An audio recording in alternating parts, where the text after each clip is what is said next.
வணக்கம் மாணவர்களே. இப்போ இந்த வீடியோவில் முதலாம் வகுப்பு மாணவர்களுக்கான நம்ம 3ஆம் பருவ தேர்வு ஆனுவல் எக்ஸாமுக்கான கொஸ்டின் தான் பார்த்துட்ருக்கோம். வாங்க போகலாம்.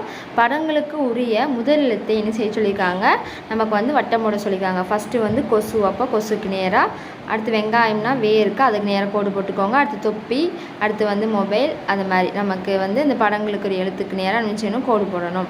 அடுத்து படங்களுக்குரிய இறுதி எழுத்தை தேர்ந்தெடுத்து எழுதுக. நமக்கு இறுதி எழுத்தை தேர்ந்தெடுத்து சொல்லியிருக்காங்க. ஆந்தை, அப்போ தை வரும். நத்தை, தைங்கிறத என்ன செய்யணும், எடுத்து எழுதணும். அடுத்து இலை, மலை, அந்த எந்த லா வருமோ அதை கரெக்டாக எடுத்து எழுதணும். அடுத்து மூன்றாவது பார்த்திங்கன்னா கிழமைகளின் பெயர்களை மட்டும் வட்டம் சொல்லியிருக்காங்க. கிழமைகள் சனி, ஞாயிறு, புதன், அதை மட்டும் என்ன செய்யணும், வட்டம் போட்டுக்கோங்க. அடுத்து கோடிட்டு இணைக்க சொல்லியிருக்காங்க. பேருந்துக்கு நேராக பேருந்தை நம்ம இணைக்கணும்.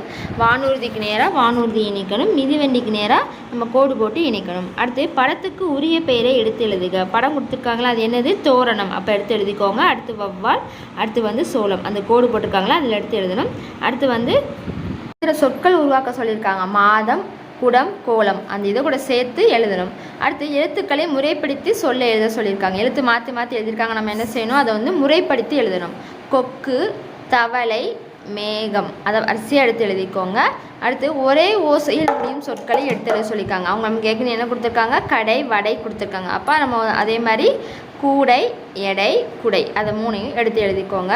அடுத்து படத்துக்கு உரிய தொடரை டிக் செய்ய சொல்லியிருக்காங்க. நம்ம படம் கொடுத்துருக்காங்க, கீழே அதற்குரிய தொடர் கொடுத்துருக்காங்க. நம்ம அந்த படத்தை பார்த்து அதற்குரிய தொடரை டிக் செய்யணும். தொட்டியில் என்ன இருக்குது, செடி, அப்போ அதை டிக் பண்ணிக்கோங்க. அடுத்து மேசையில் என்ன இருக்குது, பூனை, அந்த மேசையில் பூனையை டிக் பண்ணிக்கோங்க. அடுத்து கூரையில் என்ன உட்காந்துருக்கு, சேவல், அப்போ அதுக்கு நேராக டிக் பண்ணிக்கோங்க. அடுத்து 3 சொற்களை சொல்ல கேட்டு எழுதுக. அவங்க மிஸ் சொல்லுவாங்க, அதை என்ன செய்யணும், அதை அந்த 3 சொற்களை எடுத்து எழுதணும். இதுதான் நமக்கு டேர்ம் 3 எக்ஸாமுக்கான கொஸ்டின்.